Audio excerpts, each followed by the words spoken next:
San Diego and Southern California, what's going on? Hour one, Jon and Jim with you until 5:15 because we have Thursday night football tonight. Giants, Cowboys. You can hear it on San Diego Sports 760. It was interesting that we started there at the top of the hour talking about where we are. You know, with what happened last night, the Dodgers are likely to win the division. We said yesterday the Dodgers could absolutely win one of the next two games. And, of course, they were the favorite to win the division. They had a 2-game lead with 5 to play. They now have a 3-game lead with 4 to play. And like I said yesterday, I'll stick by again right now. It doesn't change my feelings on the San Diego Padres. It just doesn't. I've watched the Padres all year, like a lot of our listeners, like Jim, and they've played as well as anyone in the second half. That doesn't change because they lost last night in a good game. They did lose. And we could get into the semantics of it. It was back and forth, and they could have won the game, but they lost the game. So they're not going to win the division. They were never favored to win the division, even after 2 days ago.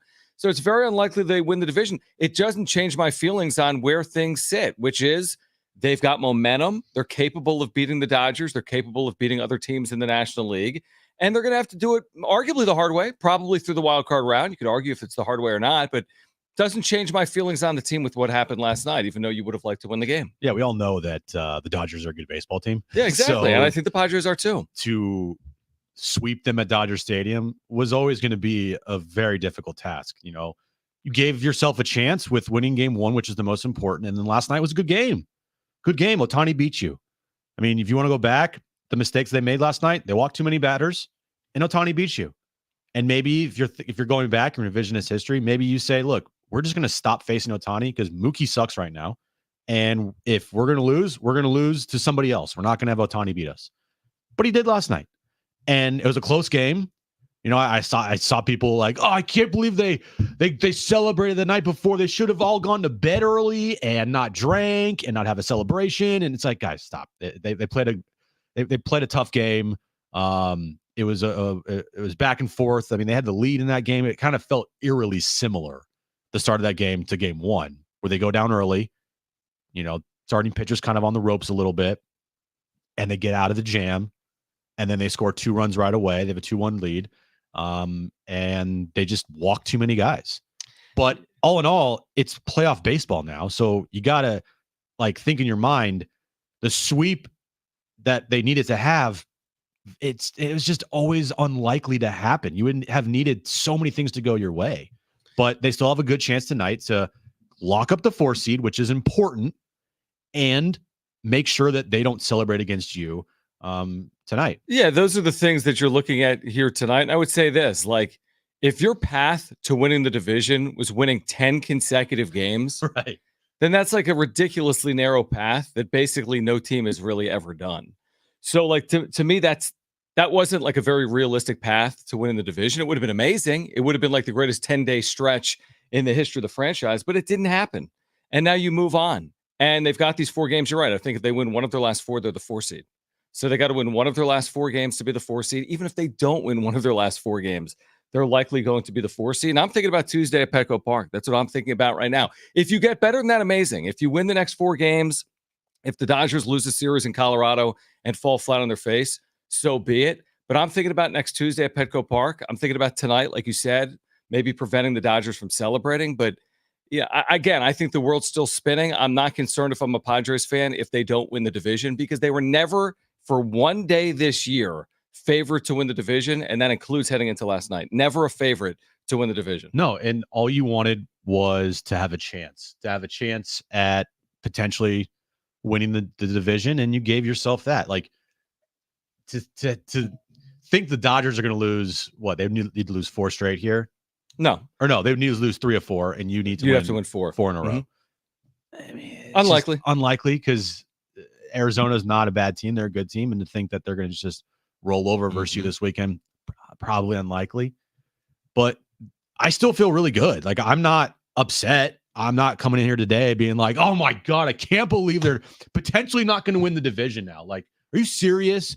Like, no, everything's still in front of them. They still have an opportunity that is the opportunity that we all wanted them to have a month ago, which is clinch the 4, home field in the wild card, and set everything up the rotation wise how you want it. Like, make sure that the final couple games of the season aren't you having to battle your way in for a postseason spot? Like, realistically, they win tonight, John, you're looking at probably Saturday and Sunday, meaning a bunch of nothing.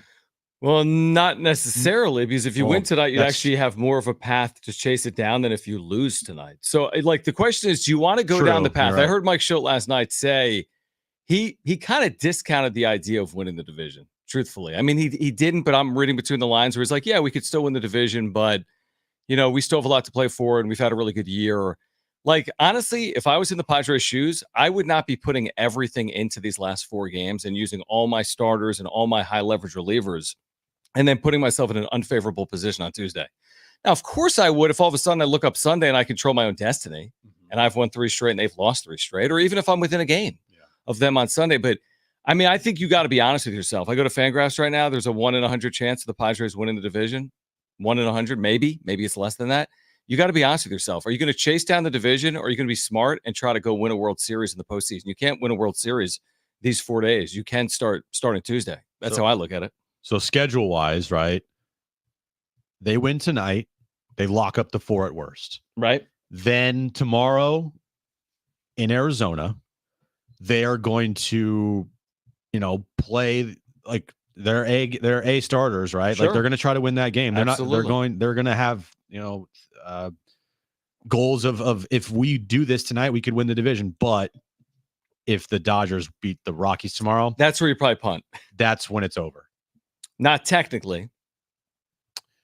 Wouldn't the Dodgers be 3 up with 2 to play? If the Padres win tonight or lose tonight? The Padres win tonight, they're 2 back with 3 to play, correct? Mm-hmm. And then, you're right, tomorrow. Yeah. So if the Padres win and the Dodgers win, they're 2 back with 2 to play. Right, and then you're tempted on Saturday to be like, throw everything at it. We got to win this game because if the Dodgers lose and we win, but is that fool's gold? So at what point do you punt on it? It's so stupid to say because Mike Schilt from day one is like, we got to win the division. Yeah. That's our goal. That's what we need to do. But I don't know. I also think they should be smart with it. Like we've been saying for 24 hours, Mets and Braves are at a disadvantage if they have to play 2 games Monday. Huge disadvantage. Well, if that's true, then why would you want the Padres throwing, I'm making it up, Joe Musgrove and/or Yu Darvish Saturday and Sunday, and then putting yourself potentially at a disadvantage on the other side of it?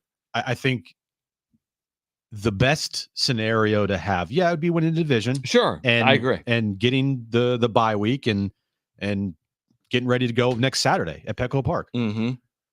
But that would require you to exhaust a lot of energy to do it, right? You would need a lot of things to go right for you, and you would need to play your A game with all of your A team for the weekend series against Arizona. Mm-hmm.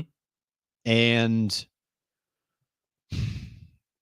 I don't know if it's wise to do that unless Sunday you have you have a chance. Like, just play your game, see what happens, and you'll go from there. But if you're talking about the 4 seed, they lock that up. What you really want is like Saturday and Sunday to mean really nothing. You kind of do, as weird as that is. Because then you get a couple days to give guys rest and the bullpen rest and ready to go Tuesday. And again, what are the odds? I mean, literally, what are the odds? I'm looking at them right now. The Padres, actually, their division odds are still at 2.8%. Because what if they did play all out here over the weekend and they did exhaust every avenue to try to win these games? And what if they didn't win these games? Well, what if they didn't win the division, right? No, I'm saying, what if they didn't win these games and you use like Tanner Scott for 3 days in a row and Adams for 3 days in a row and Suarez for 3 days in a row, and you don't win the division because the Dodgers beat the Rockies. Mm-hmm. And then you only have that 1 day off on Monday to rest up for Tuesday instead of having Saturday, Sunday, Monday to rest up for Tuesday. And all we've talked about in the second half is, they use Robert Suarez every night. Oh my gosh, Jason Adams is in every game. Right. Tanner Scott's in every game. And I'm like, wait, isn't this a good thing? You're winning, therefore you're using your best relievers in an effort to win. But if you really feel as if you don't have a, fully 100% Robert Suarez right now because he's been used too much, then don't pitch him over the weekend. You have that luxury if you lock in the 4 seed. So we'll see if that's the case or not. Again, I'm very comfortable with where they stand. Would I be feeling better about it if they won yesterday? Yeah, they'd have no pressure on them. They'd have a very good chance to win the division. It's not yesterday anymore.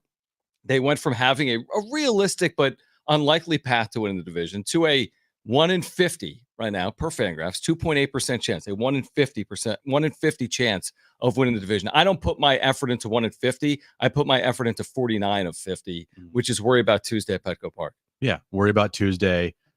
If Saturday comes and, you don't have a chance to go for the division, or if you are locked in the 4 and that's what it is, guess what? Martin Perez, Randy Vasquez, Matt Waldron, Johnny Brito, come on down. And then Sunday, have King go for like 3 innings, because that's when he's scheduled to start next, is Sunday. Mm-hmm. Have him go for 4 tops, right? Sure. 60, 65 pitches. Get him some work in there so you're ready to go for the divisional round if you get there on Saturday of the following week. Right. And then you're all rested to go for Tuesday here at Petco Park. Your bullpen is fully rested with multiple days off, not just one, but multiple days off, because, we know they need it. And you're playing maybe like a dead tired Mets or Braves team that has just played 18 innings the day before, had to blow through their bullpen, and they have to travel across the country to play you at Petco Park. Like, that's a pretty good scenario, if you ask me. True. Of course, the other caveat there is you roll over this weekend and Arizona wins a couple of games. You're playing Arizona. Oh, yeah. Which is also very, very possible Right, if you don't play well over the course of the weekend. All right. More reason as to why tonight is really important for the Padres, even if they're not going to win the division. We'll talk about that on the other side. Plus, we're giving away Green Day tickets. Green Day for this Saturday at Petco Park. We'll give those tickets away. A reminder, we're here until 5:15 because we have Thursday Night Football tonight, Cowboys and Giants. Thursday Night Football tonight, San Diego Sports 760. So we'll have that for you coming up in a couple of hours. But more on the importance of tonight for the Padres on the other side. Plus, we know the Padres and Dodgers are bitter, bitter rivals, right? More on that coming up at 3:30. Stay with us on Jon and Jim.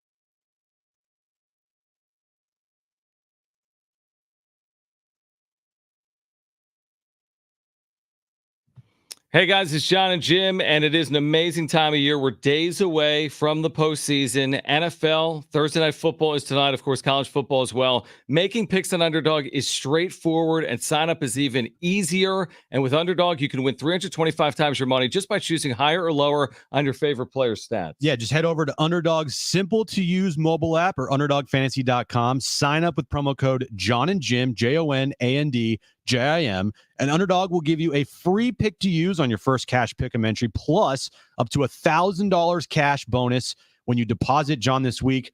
Give me pick of Patrick Mahomes higher than a half total yard passing. Yeah, that's a lock. That's a good play. I like it. So go to the mobile app or UnderdogFantasy.com. Sign up with promo code Jon and Jim.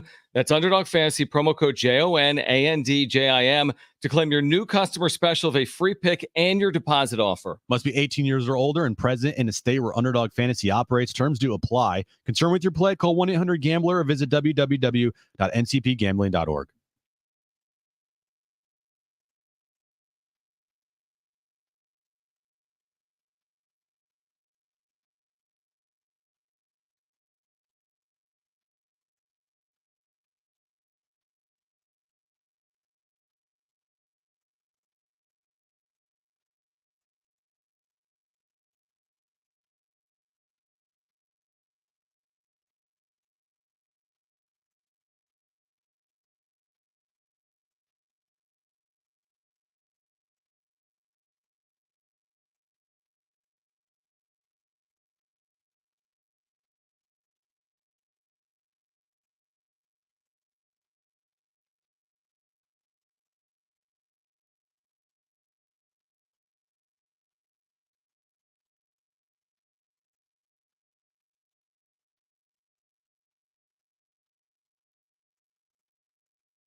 Aztecs back Saturday after a week off, and on the road, Central Michigan pregame with Ben Fletcher, Jared Tolver starts at 10:30 in the morning on Saturday. Me and Rich have kickoff at 12:30 Pacific right here on your home of the Aztecs, San Diego Sports 760. We have Thursday night football tonight, Cowboys and Giants coming up at 5:15. So right here on San Diego Sports 760, a bit of an abbreviated Jon and Jim.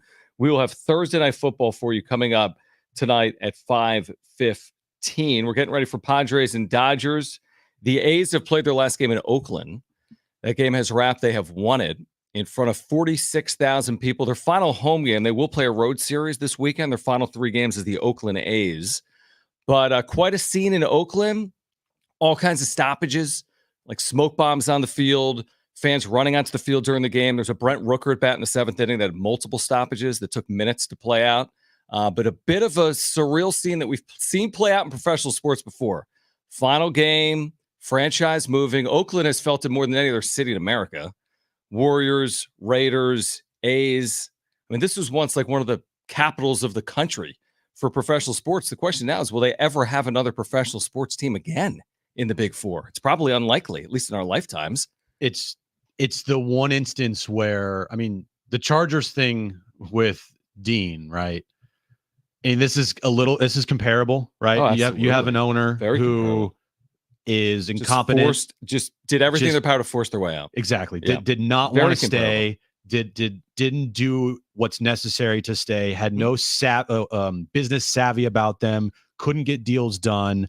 All they saw was the money sign, and they never invested any of their money into the actual team facilities to upgrade things. Sure. Let the thing rot before everyone's eyes. And, you know, it's just John Fisher goes up to the mountaintop of crap. Like, he's on top now with the Dean Spanos of the world. They keep putting people, and they're just putting more of these crappy owners on top of the crap pile because they don't care about these fans. He don't care about the team.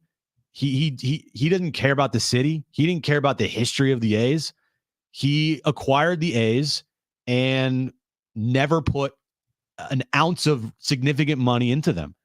He just watched them rot. And it's the most unfortunate thing in the world because Oakland A's do have fans. They sold out today, 46,000 plus. They have won a lot of games. They have won World Series. They have one of the richest histories in the sport. They have, to me, maybe the best uniforms in all of sports. They're green jerseys. I mean, if it's not one, it's top 5 for sure. Yeah, unfortunately, that didn't play a role in the relocation. It didn't. I'm just talking about just like the Oakland A's history, right? And, you know, John Fisher sucks. He's the worst. What's funny, though, is it's a lot like realignment. It's another example of something that will keep happening. Go through the history of baseball. Guess what? When the A's got there, they moved to get there from Kansas City. Guess what? Remember the Expos? They moved to D.C. Guess what? Remember the Seattle Pilots? They moved to Milwaukee. How many examples are there? Milwaukee to Atlanta. How many examples? St. Louis to L.A. San Diego to L.A. I mean, how many examples are there? Like, this isn't the last time it's going to happen. If anything, I think because it's become such big business, it's going to keep occurring because owners see money. Mm-hmm.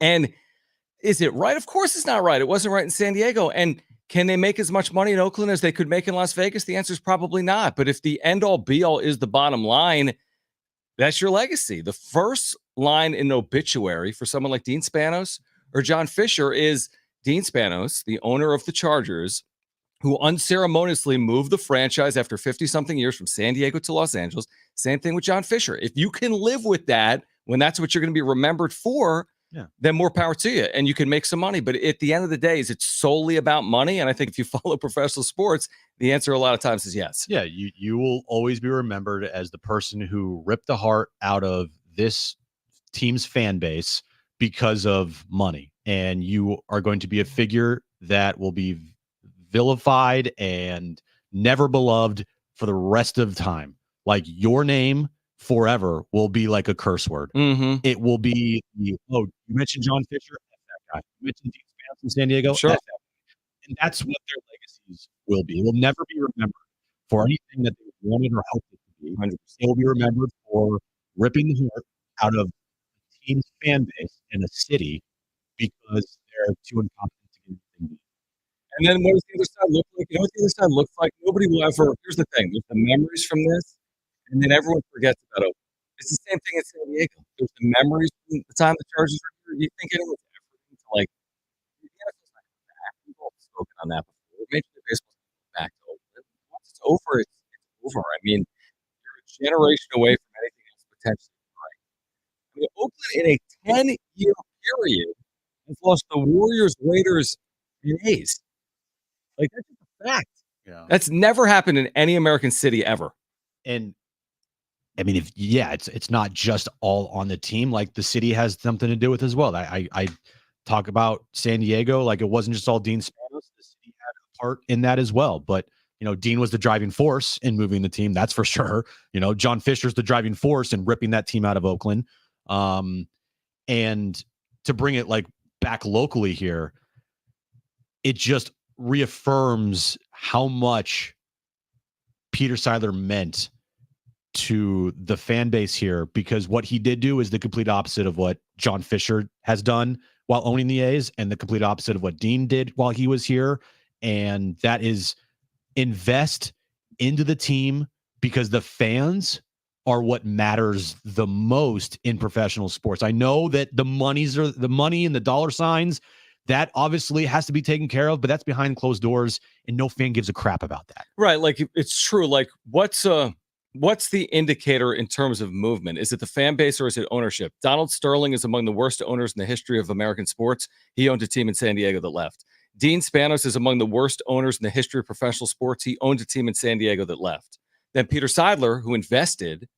First of all, I mean, there's so many circumstances where we could be in a city as big as San Diego where you wouldn't have any of the big four. If you go back to the 1970s, this team was on its way out the door. John Moore's for Washington, D.C., way before John Moore's. I mean, exactly. I mean, we're almost somewhat fortunate that the Padres are even here, but I mean, it's a big business and nothing stops big business from happening. I mean, even 47,000 people in Oakland, the world keeps spinning, and the A's next year will be in Sacramento, and from there, they'll be in Las Vegas. All right, on the other side, again, this is actually a good conversation about how impactful sports can be for fans.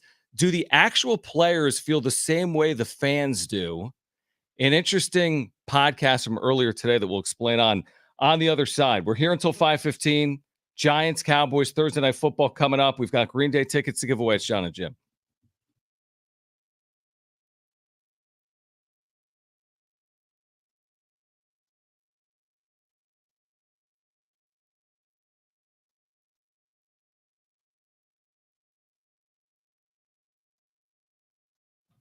All right, hey guys, it is Jon and Jim, and this is the best time of year for sports fans. You need to get over to Hamul Casino throughout this baseball postseason, this football season as well. Thursday Night Football tonight, head on over. Monday nights in September, you've got a chance to win big. They've got Monday Night Live $100,000 punch out. Yeah, John, with 10 winners every hour at 7 p.m., 8 p.m., and 9 p.m. Your odds, they're better than ever. Plus, you can earn entries all month long by playing and getting two-time entries on Tuesdays with at least $500 in cash for all winners and a chance to win up to $100,000 in cash. If you're looking for a great spot to watch all the big games throughout the Major League Baseball postseason, throughout the NFL season, make sure to head over to Tony Gwynn Sports Pub. In addition, Hamul has endless dining 5 nights a week. Their endless dining options include a Saturday surf and turf buffet. They've gone over the top. Perfect combinations of succulent steaks, delectable seafood, and more. Get to Hamul Casino all football season long, including every Monday night. For Monday Night Live, $100,000 punch out. Hamul Casino, it's fun above all else.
All right, this update is brought to you by ChooseChangeCA.org. Final game between the Dodgers and Padres this regular season. Tonight up at Dodger Stadium, 7:10 first pitch. Joe Musgrove on the mound for the Padres versus Walker Buehler for the Dodgers. Here are the playoff scenarios. The Padres win tonight. They clinch no worse than the 4 seed in home field next Tuesday here at Petco Park for the wild card round. If the Dodgers win tonight, they clinch the National League West Division title. And tonight, Thursday Night Football, kicking off week 4 of the NFL. Cowboys taking on the Giants, 5:15 kickoff. You can listen to that game right here on San Diego Sports 760, which means the Sean Lewis Coaches Show with John and Greg Camarillo will be on tomorrow night at 6 p.m. right here on San Diego Sports 760. This National Recovery Month starts your recovery journey. Explore and choose a proven addiction that's right for you at ChooseChangeCA.org. Recovery starts today. All right, we've got tickets to give away coming up. We've got those Green Day tickets. We have Iron Maiden tickets. We have Rocktoberfest tickets to give away. We're here until 5:15. Cowboys and Giants. Thursday Night Football. So let me ask this question. It's somewhat of like a rhetorical question. How much do Padres fans hate Dodger fans? Let me answer that. Or how much do Padres fans hate the Dodgers? Let me answer that. A lot. Yes. How much do Dodger fans, maybe it's not apples to apples, but Dodger fans, I don't think love the Padres. I think that would be fair to say. Oh, no. Again, I get it. The Giants are their primary rival, but it's been a good series over the last 5 years. They've met in the postseason 2 of the last 5 years, and this has been a very good back and forth this year. You like to think that the players feel the same way as the fans, right? The fans, bitter enemies, long time entrenched rivalries and series going back generations. And you're in the midst of a pennant race that has not been decided as we sit here right now. We do not know if the Dodgers are going to win the division or the Padres. This ain't November 15th or December 15th or January 15th. Correct. So my point is, of all days to sit down Mookie Betts with Fernando Tatis Jr. for a podcast, today isn't the day to do it. I'm sorry. It's an awful, awful, awful look for both of them.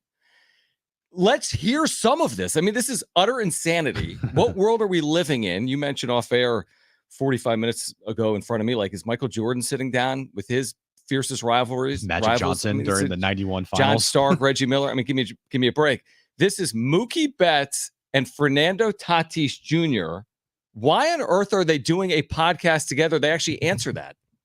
A lot of people in the chat, and I'm sure in the comments and whatnot, are thinking that they're saying that it's funny and kind of crazy that we're doing a podcast right now in the midst of the race. And so my take on it, and I'll let you talk, but my take on it is during the game, we'll be fighting to win the game. That's a given. That's between the lines, right? But I think I may have said it before, like, the brotherhood that's created playing this game is what you'll always remember. Mm-hmm. When we get older, we're going to always remember Tatis as a great player, right? But I'm going to remember who you were, the person that you are, how you treated me, our relationship more than the baseball stuff. And so for me, like, right now, we're living a normal life. Yeah, it's fire. This is a normal. And now, when the game starts, we're fighting. We're fighting, right? And so I want to hear your take on it. Like, what do you think about it? I definitely appreciate this. Because you said, like you mentioned, this is what we're gonna take. This when we're gonna remember the home runs and like the hits, and all that is pretty. But the people that you meet on the way, that at the same time, so many different backgrounds, but at the same time, also so similar, and like very similar. Yeah, very similar, and like sharing stories and like having that respect for that guy, that how much of hard work you need to do to be in the place that you are at, and being around people with that same amount of workload, that same amount of dedication, of passion for the game. I mean, is probably the best thing that you're going to remember. That's what we guys.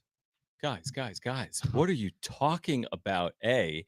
And B, how on earth are you sitting down together before game 3 of a series when the division has not been determined? Like, this is actually, We get it. It's not 1919 anymore. Guys, maybe they're friends in the offseason. I get it. They're all part of the same union. I understand it. We get it. But in-season podcasting with your opponent that you're playing that night, like that's got to cross some unwritten line, right? I first off, it's not like, taking you behind the curtains here. I don't think Mookie went over to Tatis the other day and was like, "Hey, bro, you want to come on my podcast tomorrow?" This thing was set up a while ago. They go through the agents, and guess what they do with Tatis? They go, "Hey, Mookie has a podcast. Here's a fee to come on." And probably Tatis got some money for this. Betts is definitely getting some money for his podcast or whatever Bleacher Report I think he goes through. Like, whatever. These guys are getting paid to do this together. They're not just doing it out of the goodness of their heart. Okay, but I mean, they both make $30 million a year. I know. It's in season. Yeah. And this is called completely misreading a room. Yeah, I hate this. I absolutely hate this. Especially if it was Christmas Eve and they sat down in some podcast forum like, hey, it's the baseball offseason or we're at the winter meetings and hey, bitter rivals, but let's talk about our experiences together. Okay, nobody cares. If you sit down at the winter meetings for some fireside chat, I think people would be amicable to it. This is truly in the midst of a series they're playing against each other. They're playing each other and podcasting about how much they enjoy each other's company. What if tonight, what if Mookie has another bad game tonight? It's because of the podcast. You don't think Dodger fans would be like, it's all Nando's plan. What the hell is going on here? What if Tatis has a great game tonight? And because of the podcast. And you just had Mookie have him on his podcast. I think both fan bases, I think Dodger fans, they're not happy about this. I think I don't know what the sense is from Padres fans, but for just me personally, I don't like it. They're chanting cheater last night at Tatis at Dodger Stadium. Okay. Which I think is, again, fair game in like fandom and rivalries, right? These are fans. You have the right to do whatever you want within reason. They're chanting cheater at Fernando Tatis Jr. And the next morning, Fernando Tatis Jr. is podcasting with your best player. I mean, you know what I mean? You can do this in the off season. Star of the LA Dodgers. Do this in the off season. It's just a bad look. It doesn't look good. It does not look good. I know that the game has changed. I know that it's not like it was, right? Everybody has a podcast. Everybody does interviews or does their own like thing, right? I'm just envisioning like, give me a modern day rivalry that you could think of. The first thing that comes to my head is like maybe Patrick Mahomes and Mahomes Brady. I doubt they're podcasting day of game. Mahomes and Burrow or Mahomes and Josh Allen. Like imagine if the Chiefs and Bills were playing each other one week and all of a sudden Mahomes is doing a podcast and he has Josh Allen on. Never happened. And this is truly the day of a game. This is actually recorded the day of a game. Because they were talking about the triple play, yeah. And they're talking about celebrations. And then they started talking about weird other stuff that made no sense at all. I agree. I think the timing and the optics of it are bad. But we were in an age of sports now to where, it used to be, if a Packer and a Bear saw each other on the street, they'd want to fight each other.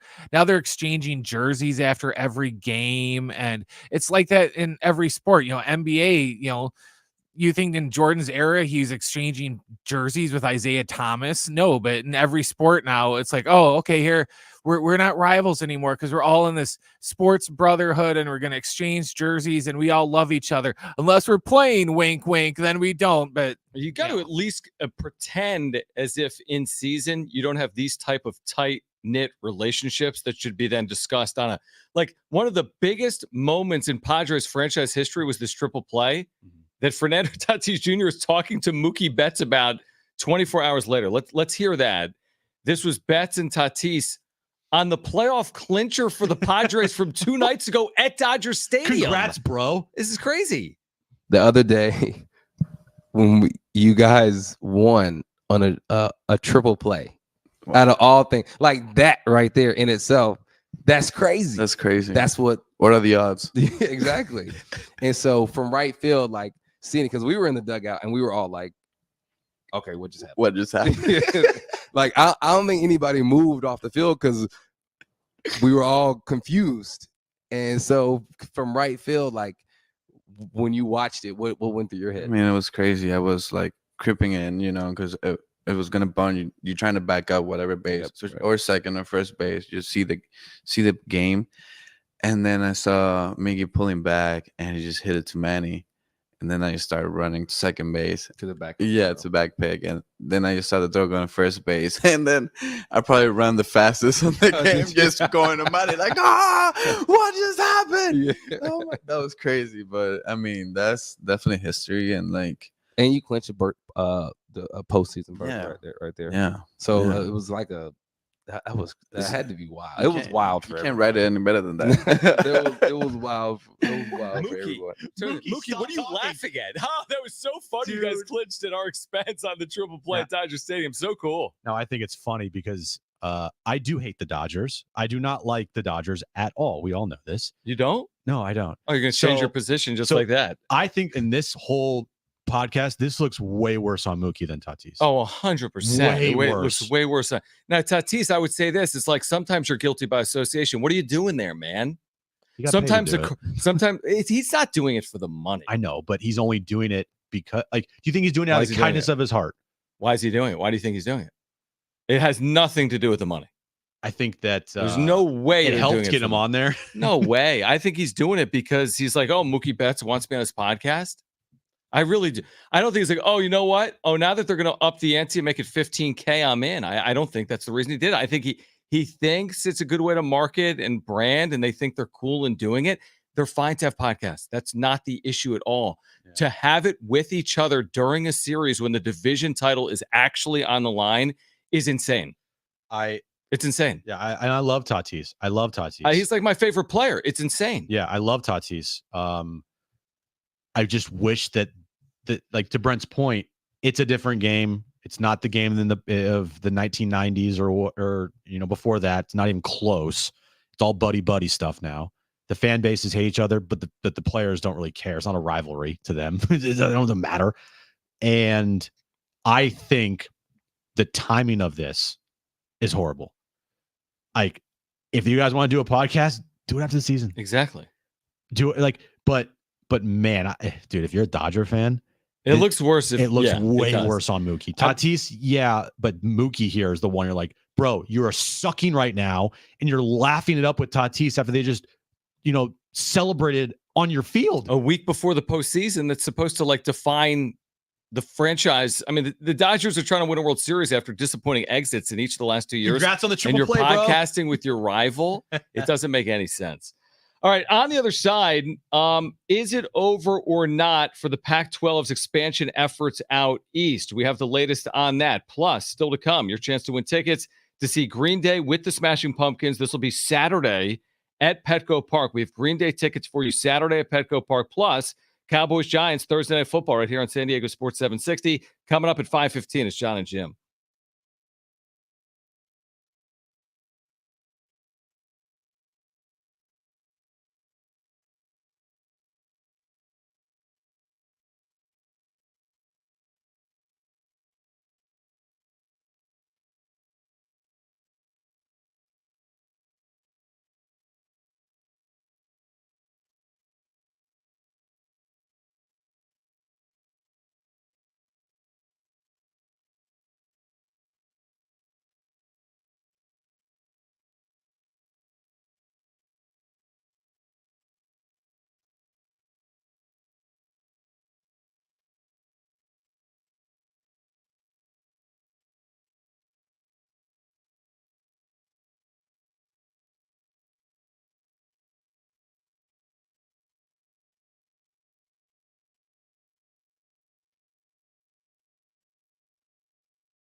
San Diego Sports 760 has a busy week of football starting tonight. Cowboys in New York taking the Giants. Thursday night football 5:15. Aztecs Saturday on the road. A matchup against Central Michigan. Pregame at 10:30 a.m. Kickoff at 12:30.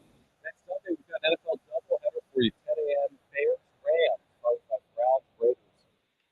1:25.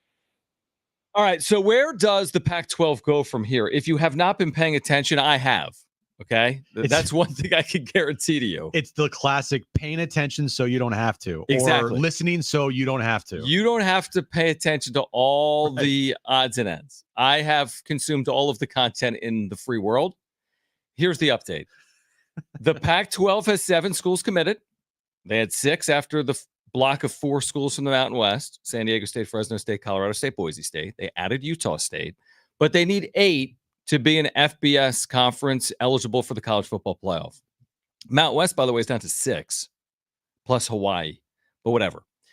So we learned last week, or was it earlier this week, Jim? I forget, that Memphis and other schools in the American Conference basically said thanks, but no thanks. That's what we were led to believe, right? They pursued some of the schools out east, and it didn't come to fruition.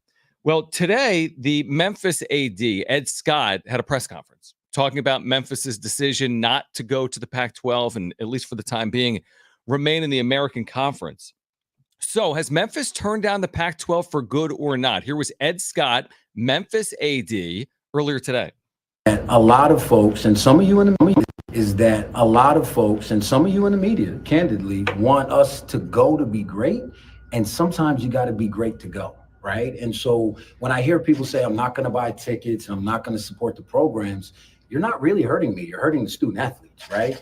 And you're hurting the people that are on the field playing. And that's really, really important for me. So where does this go? If y'all haven't seen the latest reports of what's going on between the Mountain West and the Pac-6, 7 right now, this is a fluid situation. Right. So that's the other thing. When we talk about the decision that was made by the University of Memphis to not join the Pac, as I like to call them right now at this time, that was not a binary decision. That was not a no, we're not ever going anywhere. That was based on the offer that was presented in front of us, that we're not taking that offer because we don't think less of ourselves. And I came here for a reason. You heard me in the press conference. You've heard me in any interview I've done. I'm bullish on Memphis's future. And so I think sometimes we get enamored by the new and we want to take a bad deal. And that deal was not a good deal for the University of Memphis. It certainly wasn't a good deal for our athletic department. And most importantly, it was a really, really bad deal for our Olympic sports. So does that mean they're staying in the American? Then there was a press release to the American, oh, we're united. So are they united? Or are they staying there because it wasn't a good enough deal? And is this basically a bargaining chip to get back to the table and say, hey, publicly, we didn't think it was a good deal. If it's a better deal, maybe we would have had more interest. Hey, you know how it becomes a better deal? And everything he just says there completely flips on its head. Money. Right. That's what it seems like. So let me get this right here. Mm-hmm. So the exit fee for the AAC schools was 25 mil? Reportedly. And the Pac-12 would have only paid for 2.5 mil of that. 10%. That's exactly right. Okay. He confirmed that today. That's right. Okay. Yep. So yeah, that's not a great deal. Like I agree there's with some him. risk in there. Yeah, There's a lot of risk in absolutely. there. Absolutely. Yeah. So here's what the Pac-12 needs to do. Up the ante. Up the ante. And this is all part of negotiation. Like you start at one point. You don't give that person everything all at once. You start at a point and see what they say, see how they react. If they take it, amazing. Mm-hmm. If they don't, I think you should probably expect that. Maybe the Pac-12 didn't, maybe they did. I don't know. Right. But you started at, here's our first offer. Here's what we have on the table. And clearly from hearing Memphis AD and seeing how quickly every school in the AAC turned that down, it was a bad deal. So now as a conference, the Pac-12, needing at least one more school for football, you need to realize, okay, we got to probably up our ante here. We got to make a better deal. And how can we do that? And then have conversations with Memphis again and Tulane or whoever, right? Because I don't feel like their intention, the Pac-12 at least, was when they took San Diego State, Boise, Colorado State, and Fresno State was to like kill the Mountain West because the Mountain West still had 8 teams in it. Right. You're saying that they were hoping to also secure commitments from the other group of 5 players, so to speak. The Memphises, the Tulanes, put them all together. And after they couldn't get Memphis or Tulane, they went pivoted back. And they pivoted back. And they said, okay, well, sorry, business is business. At UNLV, Utah State, come on down, right? But initially, this was never, I don't feel like this was initially to just kill the Mountain West Conference. So, do you think that was the case? No, I think here's my 2 cents on it. I mean, I haven't been briefed on the situation, but I've read everything that's ever been written on it. My sense was, we were at the press conference, Jim. My sense was when San Diego State announced it, that the goal was to create a best of the rest conference, right? By the way, I think this narrative out there that, oh, the Mountain West is the same as the Pac-12 and the AAC is the same. No, it's not. When the day the news broke that the 4 schools from the Mountain West, the top of the Mountain West, went to join Washington State and Oregon State, that day, that became the best group of 5 league, bar none, plain and simple. There's no dead weight in there. So it's the best group of 5 league. It just needs to be finished off. But my sense was they wanted the best of the rest. In order to do that, to your point, they may have to go back to the Memphises and the Tulanes and up the ante. Now, I don't know if that's going to happen or not. Is this a public negotiation that's playing out? It sure does sound like it. How can you hear that AD from Memphis say that and think that this is fully over and done with? That's not what I heard. When I heard him speak, it sounded to me like, make a better let's offer. Get back to the table, but this time, what can you do to push us over the line? Yeah, that was the weirdest thing for me is his speech started one way. Because when you start with to go to be great, and sometimes you got to be great to go. I'm thinking, oh, okay, so you're saying, look, ready. We're flattered, but we don't think we're ready, and we're not going to just go in and be lambs to the slaughter. And then for the rest of the 90 seconds, then it's all about money. But yeah, it started out as where, oh, well, we appreciate it, but we just don't think we're ready. We're going to stay where we're at. And for a school like Memphis, $25 million is probably a lot. I'm sure it is. They aren't Cal, they aren't Stanford, where they could, afford to travel cross country for their Olympic sports. And Memphis, like he said there, it's not a good deal for Olympic sports. Well, it's not a good deal because you don't have enough money to, I feel comfortable enough with having the travel that is needed now if you would join the new Pac-12. I'm telling you, it's going to be interesting to see how this all shakes out. And I don't know if it's something that's going to play out over 24, 48, 72 hours, or if this is going to go on for weeks and months, because the league doesn't actually start again until 2026. So do they have time or not? We shall see. All right, we'll get to the wrap on the other side. We've got giveaways, Green Day tickets, Iron Maiden tickets, Rocktoberfest tickets, and Thursday Night Football at 5:15 between the Cowboys and the Giants. Hour 2, Jon and Jim is next.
All right, this update's brought to you by Staples Stores. Padres-Dodgers, final time in the regular season. They meet tonight, 7:10, first pitch up at Dodger Stadium. Joe Musgrove on the mound for the Padres against Walker Buehler for the Dodgers. The scenarios are this. The Padres win tonight. They clinch no worse than the 4 seed in the playoffs, which would be next Tuesday. The wild card round would be here at Petco Park. The Dodgers win. They clinch the National League West Division title. Thursday night football tonight, kicking off week 4. Cowboys taking on the Giants, 5:15 kickoff. You can listen to that game right here on San Diego Sports 760. And this update's been brought to you by Staples.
All right, San Diego and Southern California, what's going on? This is hour 2 of Jon and Jim. We are here until 5:15. Why 5:15?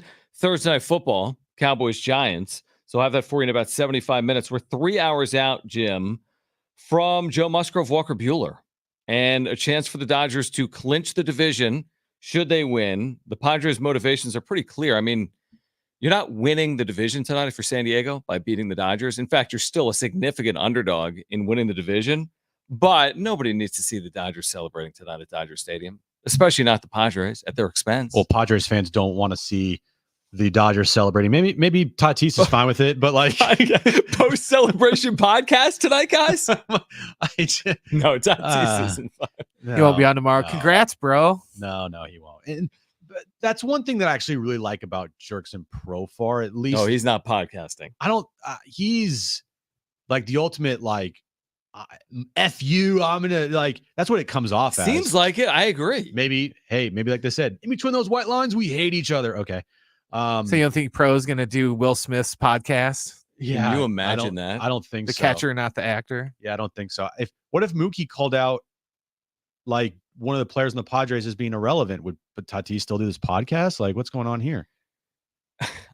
They should not be. I know people, I see some of the comments, 70470 started with team or in the chat on YouTube. And people are like, it's not that big of a deal. Why are you making it a big deal? First of all, it's our opinion. Secondly, Yeah. I'm just telling you, like, there's certain lines for me that you don't cross. And doing a podcast, 2 stars from rival teams in the midst of a season when they're playing each other, when the division isn't decided, to me is going too far. Like these fan bases hate each other. Despise, exactly. There's fights in the stands all the time. And these guys are joking about triple plays to clinch playoff spots. That's very surprising to me. We both see it on social media. I mean, the so hate, much. the vitriol between these fan bases. How about our YouTube channel? Oh my gosh. How about last night? Last night we're Dude. doing the Dodgers win to their credit. Yeah, they won fair and square. Nobody's sitting here like they shouldn't have won. Right. Nobody's saying that. And we've got hundreds and hundreds of people in the chat, and half of them are Dodger fans, and they're watching a San Diego Padres YouTube channel, and they're trolling, and they're saying, you haven't done this, and you haven't done this. So Dodger fans care, and Padre fans care. Mm-hmm. I don't care one bit if they do a podcast. But during a series right. where the division's mathematically still up for grabs, I just don't find it to be. I'm like, I don't know about that one, guys. Now, to me, it looks way worse on Mookie than Tatis. Tatis, okay, he's just along for the ride. He's along for the ride. I'm not gonna like destroy Tatis. It's no, he's there. I just, again, for me, I wouldn't have done it. I don't think it's a good look. But man, the Mookie part of it, if I'm a Dodger fan, which thank God I'm not, I am. If Mookie doesn't have a good game tonight, oh my God. Well, isn't that and who knows? I mean, he's fully capable. He's an MVP and he's won at a really high level. But like, dude, there's no team that has more pressure heading into the postseason, correct me if I'm wrong, and by- this includes the New York Yankees, than the LA Dodgers. By the way, nothing is worse than seeing your favorite player from your favorite team doing a podcast during a season or during a postseason run and saying something stupid. And it's used everywhere on social media. Like Draymond Green has done this, but he's gotten away with it because they've won championships. And then recently, Deebo Samuel said something on a podcast that was ridiculous. He was asked, by the way, it was boring as hell. And he was talking about, or he was asked, do you think that you've been the best team in the NFL, even though you've not won a Super Bowl? And he replied, yeah, we're the best team in the NFL, even though we haven't won a Super Bowl. I'm like, shut up, dude. You haven't won. You're not the best team. Like, Stop doing that. You're just creating these viral moments that just is so avoidable. But he's not going on with like the star defender for the Kansas City Chiefs Super Bowl week. Right. I mean, this is different. This isn't that. Yeah. But honestly, heading into last night, this is like one of the biggest games in the regular season for the Padres, and who knows how long. And little do we know that the next morning they're going to podcast together. Did Mookie, was he not able to get one of his teammates on this podcast? Well, I'm sure he has, dude. I mean, I'm sure. I don't know their motivations. It's the same motivations we all have. We now live in a world where it's all about like me and branding and marketing and expanding myself beyond from between the white lines to outside of them. I don't know the motivations why they do this. And sometimes you forget. I mean, these are young people. I mean, Fernando Tatis Jr. is 25 years old. I don't know how old Mookie Betts is, 30, 31 years of age. And I don't know, their motivations might be different than ours, but again, is it that big of a deal? Is it the end of the world? No, it's not necessarily the end of the world, but it's just odd timing. I hope that Tatis goes 4 for 4 tonight with 2 home runs. Then it makes Mookie look even dumber. And if Mookie goes 0 for tonight, it confirmed. Let me tell you what it confirms. That would be great. This is what it confirms. Having spent 15 years on buses in the minor leagues, here's a dirty little secret nobody ever wants people to talk about, but I can confirm it. The players don't care near as much as you do. I hate to say it. Some do. A lot, from firsthand experience, don't. Now, they care about their performances. They care about winning, but they don't care about your club. They don't necessarily care about your city. They don't necessarily care about your ownership dynamic. They're here, and then they're gone. Now, it's still, again, Manny Machado is going to spend 10, 15 years here. Fernando Tatis Jr. could spend 10, 15 years here. There's a lot of players right now that might be here for the 2024 season. They weren't here in 2023, and they're not going to be here in 2025. So it's like we get so enamored with the dynamics of it, and the players don't see it the same way that you and I do. That's just a fact. It's the truth. Are you jealous of their podcast, John? No, because we actually probably have a more relevant podcast than whatever that was on. I mean, again, you know what happens if I go to that Bleacher Report podcast right now and I look at the comments? You know what people are saying? What are you two doing? A lot of them are, yeah. Yeah, I've seen it. I've seen the reaction. But you don't. Oh, come on. But where else are you going to get hard-hitting questions like? When you get in the water, do you wear swimming trunks? Like shoes in the water? No, swimming trunks. Like the pants. Oh, no. You're not naked, though. Yeah. You're naked in the water. Yeah. With your family. I mean, I don't most of my family, they're going to hike it with me. Okay. So you out there. Okay. Yeah. See, where else are you going to get answers like that? Answers to the question nobody was asking. I mean, this is what we're preparing for heading into the postseason. These are the hard-hitting questions. Do you wear swim trunks or do you go naked? I mean, it's kind of funny. It's good off-season content. Yeah, it is, but it's not the off-season. It's the start of the postseason, and it's in the middle of a Dodgers-Padres series. Again, I have no problem with them doing a podcast. I literally do not care. I actually, in an off-season, would love it because then it creates content for us. Yes. I don't like the timing of it. I mean, Tatis has done a lot of podcasts this year. If Tatis is playing great baseball, maybe he should keep podcasting. I mean, he's hitting for power. Yes. Since he's come back, he's been great. He had a massive moment last night. Yeah. Now, they didn't win the game, so it wasn't as big as it could have been, but he had a big home run in that game. Yeah. So I have no issues with Tatis on field right now. In fact, I'm very happy with how he's looked since coming back because I didn't know what he was going to look like. I didn't know if he'd still have the power there, if he'd look 100% healthy. I think he's in a great spot. I really do. And I hope it continues into the postseason. So I'm all good with Tatis right now. Plus, the truth is that the optics with Tatis aren't always perfect. You think about what played out with the injuries in the offseason before the suspension. Like the optics aren't always perfect with Fernando Tatis Jr. I can live with it if he hits and he's hitting.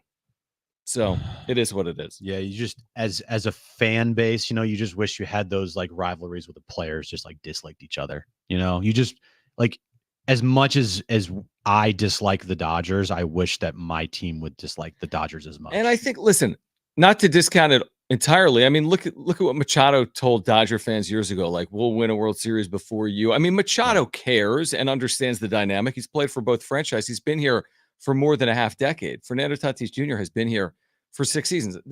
They all care. Yeah. I'm just saying, when they also care, like if Jurickson Profar next year is on the Sacramento A's, guess what? He cares then too. It's not like he doesn't care if he's on the Yankees, but he does care when he's on your team. That's not how it works. They care where they are, but it's also transient. They come and they go. Players care more about their brand and their performance than like anything. This is a branding thing here. This is not they're not thinking about what are the fans going to think about. Like they talked about it, we played it, but they're viewing it from a different lens than I think the fans are. And some fans think it's cool. That's great. I'm not saying that you're an idiot if you think it's cool and if you like it, you want to hear from both players, and that's fine. I have no problem with that. I'm just telling you what my opinion is. My opinion is I don't like it. I don't like it during a series. I don't like it during a series that is potentially going to decide who wins the National League West. I would be totally fine if they did it in the offseason. Do it November 30th. Agreed. Do it December 5th, whatever. Do it at the winter meetings. I have a winter meeting show, right? That's fine. It'd be great. But during the last series of the regular season, where if you're the Dodgers here, you're like, bro, they just celebrated on our field, like Dodger fan perspective, like 30 hours ago. Like what? And from the Padres perspective, you're like, we're trying to beat them to win a division here. I don't know. Yeah, I have a lot of thoughts on it, truthfully. I really do. Again, is it the end all be all? No, it's not. But I don't think it's good looking, truthfully, for either of them. But can you play that question again, that part where he's talking about swim trunks? Because honestly, like that's amazing. That's actually amazing content. When you get in the water, do you wear swimming trunks? Like shoes in the water? No, swimming trunks. Like the pants. Oh, no. You're not naked, though. Yeah. You're naked in the water. Yeah. With your family. I mean, I don't most of my family, they're going to hike it with me. Okay. So you out there. Okay. What? All right. Now we know why they don't go hiking with him. Dude, like imagine if Kobe did a podcast with like, give me a player like, I don't know. I mean, anybody that Kobe Bryant would be like, F you. There's no shot a Kobe Bryant would ever do something like this. It's just different. Again, there's two opinions on this. You either completely agree with everything we've said over the last hour, or you completely disagree with it. There's nobody in between. I get it. I completely get it. It's fine. All right, we're going to give away tickets to Iron Maiden on the other side, plus the Wrap. Plus, we have Trainwreck Radio this hour, a chance to win Green Day tickets.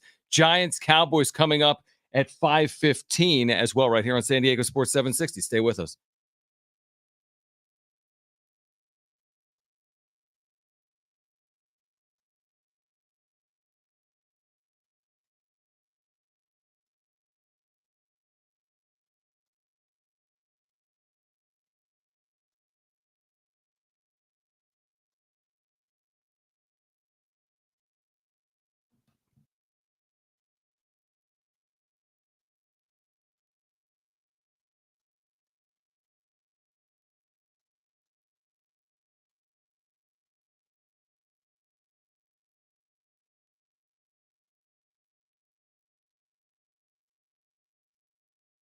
All right, hey guys, it is Jon and Jim. We've been telling you about our friends over at Hamul for the last month or so. Of course, football season is here. Baseball postseason is on its way, and you got to get to Hamul throughout this sports season this fall. In fact, every Monday in September, you've got a chance to win big with Monday Night Live $100,000 Punch-Out. Yeah, with 10 winners every hour at 7 p.m., 8 p.m., and 9 p.m., your odds are better than ever. Plus, you can earn entries all month long by playing and getting two-time entries on Tuesdays with at least $500 in cash for all winners.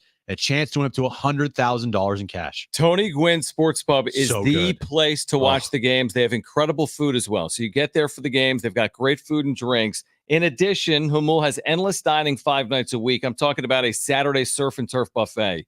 Incredible stuff, right? Perfect combinations, succulent steaks, delectable seafood, and more. Yeah, Tony Gwynn Sports Pub is the place to go. Get to Humul Casino all football season long, including every Monday night for Monday Night Live, $100,000 punch out. Humul Casino, it's fun above all else.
All right, I want to give away Maiden tickets coming up because that's one of the fun things to do. Give away Iron Maiden tickets. We'll do that coming up in the next 10 minutes. If you missed our just right. I like how you checked the date at 420. If you missed our 2024 California Music Festival, you can now watch the best moments of this now beginning October 7th. You'll see the biggest festival headliners from around the world assembled on one stage. Keith Urban, New Kids on the Block, the Black Crows, many more. This is the only time you'll see a lineup of superstar performers like this on one stage on one night. See it all at our 2024 iHeartRadio Music Festival, streaming only on Hulu beginning October 7th. I may get Hulu, and I'm serious. Okay. I just wanted to let everyone know. We have a lineup, John. Oh, for the Padres? Yeah. There was a question about like when Luis Ariz was shaking his hand after a couple of bats last night. Yeah. Well, he's in the lineup today playing first base. So that's a good sign. Good. And Tatis and Wright, Mookie's best buddy.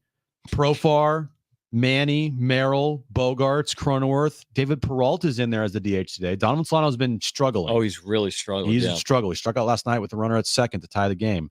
So David Peralta's your DH tonight.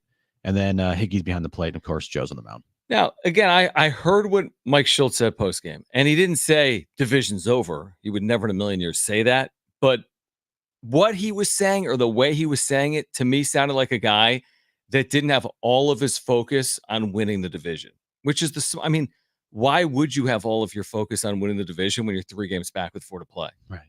So, knowing that, I think you got to navigate these 4 games, think it with at least one eye on Tuesday, if not both of your eyes on Tuesday. Now, tonight, you treat this thing like you got to win it. Nobody wants to see the Dodgers celebrate. Keep yourself alive. There's still an outside chance. Mm-hmm. But you got to be smart is the overall point here. So, you know what? If over the last 4 days, Tatis gets a day or Ariz gets a day, if it's better for the team come Tuesday matters a lot. I mean, truthfully, Tuesday matters more than tonight, even with the division potentially on the line tonight, in my opinion. Well, they're still playing for something. And what they're playing for tonight is if they win, they lock up the 4 seed. That's true. Worst. That's true. So, that's something to go out and play for sure. The division, I mean, yeah, you win tonight, you're 2 back with 3 to play. You give yourself an outside chance. And then if you win Friday night, and the Dodgers lose Friday night, then it's still need help. You still need help. Gets a little more interesting. Yeah. Saturday might be the day that will determine, obviously. It's going to determine, obviously, I think. Yeah, if they're still alive. If they're still alive. Friday, too. Friday, if they lose to the D-backs, then Saturday, I don't think matters at all, right? Or Sunday. Yeah, but yeah. Right. They win tonight, they're 2 back. They lose tomorrow night, they still would be 2 back with 2 to play. So Friday doesn't matter. Friday well, depending on if the Dodgers win or lose tomorrow. Right. And the Dodgers play earlier than the Padres. So they play, I think, at 5:40 start. The mountain time zone, yeah. So during the game, you'll know the direction that you're going to eventually go. Now, I don't think it's going to change how Schilt manages Friday night. Like if all of a sudden the Dodgers win Friday night and, you're trailing, I don't think he's going to pull the plug. But. No, I thought Mike Farron, I think with us this week, made a really interesting point. He's like, the ideal scenario is not to be playing a series in Colorado where you have to be perfect. Yeah. To play Colorado is a weird place to play. Yeah. It's not the easiest. Now they don't even have to be perfect though. Even if the Padres win tonight, the Dodgers are 2 up. They don't have to sweep the Rockies to hold on to a 2-game lead. They can go 2-1 and shoot. They can go 1-2 if the Padres slip up, lose a game to Arizona. So the Dodgers are well positioned today because of what happened last night. If we would have gotten to the final weekend and it was 1 game between the 2 teams or even, it's a tough path for the Dodgers now. You got to go sweep maybe the Rockies and get some help, but that's not where we are right now. And the one thing we do know is that a Schilt managed team's not gonna disrespect the game and try to, cook the books to make it so we face this person. They're gonna play straight up. They're gonna respect the game. And if anything, if Sunday comes, right, where it literally means nothing, then that's a great thing for the Padres where you pitch King for a couple innings. I don't know if he has any milestones he's about to hit because he's blown past every single one of his career highs this season. He's had an amazing year. But throw a couple innings for Michael King, then have the burritos come back and whatever else and just get ready for Tuesday. What if the division's wrapped up, which it likely is on Sunday, and Arizona needs a win to lock up the 5 seed? Oh man. I think you still worry about yourself more than anything. I agree. I think you do what's best for you. And if what's best for you is having guys rest, maybe 1 at bat, Michael King goes 3 innings, do it. And if you lose, so be it. So you face the Diamondbacks. Yeah. I mean, I agree. There's no one yeah. saying right now, like, oh, if it's the Diamondbacks, look out. But if it's the Mets, you're guaranteed to win. It's not as simple as that. No. So you don't know what's going to happen come Tuesday anyway. All right, call right now if you want Iron Maiden tickets, North Island Credit Union Amphitheater on October 4th. Caller 3, you're going. 877-767-4760. That's 877-767-4760. Call right now. Caller 3, you've got Iron Maiden tickets. On the other side, we will get to the wrap. Plus this hour, your chance to win Green Day tickets. It's Jon and Jim.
This update's brought to you by ChooseChangeCA.org. Padres-Dodgers, final game of the regular season between both teams. 7:10 first pitch.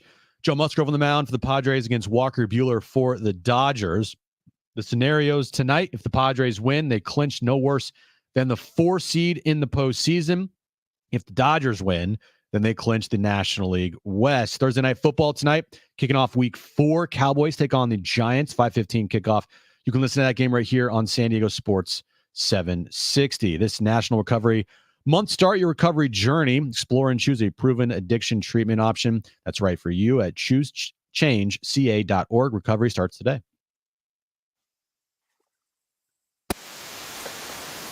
All right, we've got the Green Day tickets coming up. We'll give them away later this hour during Trainwreck Radio. That is a trivia segment coming up around 4:45. We'll get you ready for NFL Week 4. Kicks off tonight. Thursday Night Football. Is it Week 4? Flying. I know. Time is flying. We have Cowboys Giants tonight right here on San Diego Sports 760 at 5:15. We've mentioned it. The Sean Lewis show will be tomorrow because of Thursday Night Football. So you'll hear from Coach Lewis tomorrow at 6 p.m. right here on San Diego Sports. And the J-Riff High School Football Hour will return next week. It's gone for this week?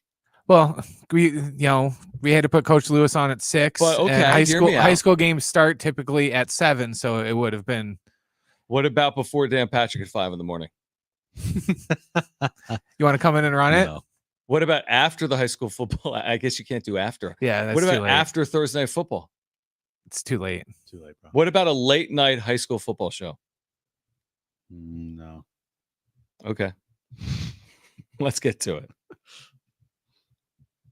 For the wrap, presented by Sombrero Mexican Food. Check out their website at sombreromex.com. Will Oakland ever get another Big 4 pro sports franchise? Fortunately, no, because what you need to get one of those is an arena or a stadium. Now, they have Oracle that's there, and they have the Coliseum, but those two places are completely out of date. Right. And no professional team will move there, especially with Chase Arena, which is like the modern day Taj Mahal of arenas, is right across the bay. So San Francisco got an expansion WNBA team, the Valkyrie. They're going to play at Chase Arena.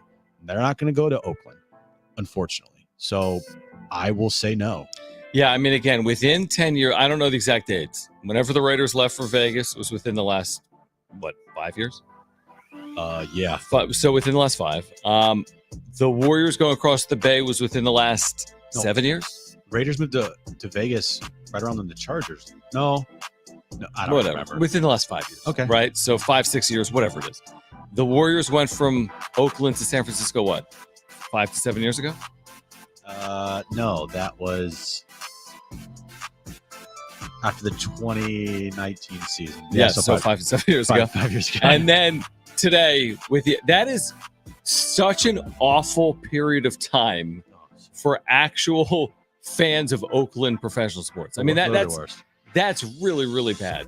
Like, that is truly awful. And then on the other side of it, to your point, they're not getting another team. So it's not ideal. In fact, it's the opposite of ideal. It's terrible.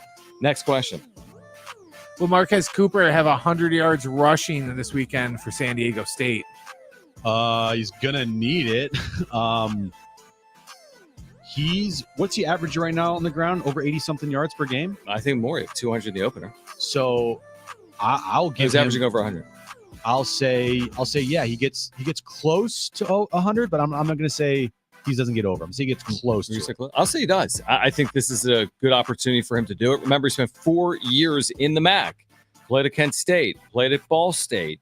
I'm sure he's looking forward to this opportunity against a MAC opponent on the road. He's gone for over 200 yards in a game this year. That was against Texas A&M Commerce. I think if he goes for over 100, the Aztecs have a very good chance of winning as well. So I think he does go for more than 100 on Saturday for San Diego State, a game you can hear right here on San Diego Sports 760. Is tonight a must-win game for the Padres? I was just going to go, who? It's not a must-win game. I mean, it's not. But what are you trying to accomplish here? You're trying to lock up the 4 seed, so you got to win tonight. Like, don't put this thing off any longer. Don't give any light to the D-backs. Like, just win tonight. Okay. Lock up the 4. Don't let the Dodgers celebrate a division in front of you, and you're good. Yeah, I'm with you. It's not a must-win. It feels like it's slightly cruel that you get to celebrate at Dodger Stadium only to see them celebrate at Dodger Stadium in the same series. So that's why I'd really like to see the Padres play well tonight. And also, if the Padres win this series, the Dodgers have gone all season without winning a series against San Diego. So maybe it gets in their heads a little bit. Like, you win tonight, you went 9-4 against LA. That's a really impressive record against a team that's going to win 95 plus games. So I think there's a psychological edge to winning tonight. And there's another advantage. You're not watching the Dodgers jump up and down at Dodger Stadium at the end of tonight's game. Next question. We spent a lot of time talking about the National League. Who do you think is the American League favorite?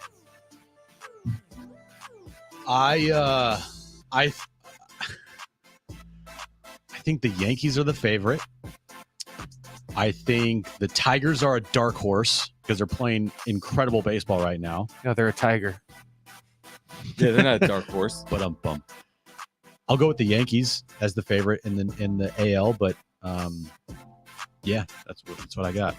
I would say Houston because they'll just find a way. Really? I would say Houston because they've been in 7 straight championship series.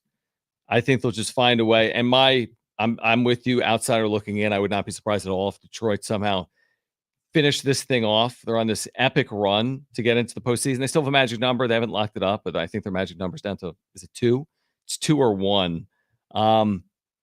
So again, I don't really care who's in it from the American League side if the Padres can make it. By the way, have you been lying all show long about the Padres clinching the 4 seed with a win? Because Evan in our YouTube chat says you have been. Says Why? can't lock up the 4 today. Mets could win out and tie.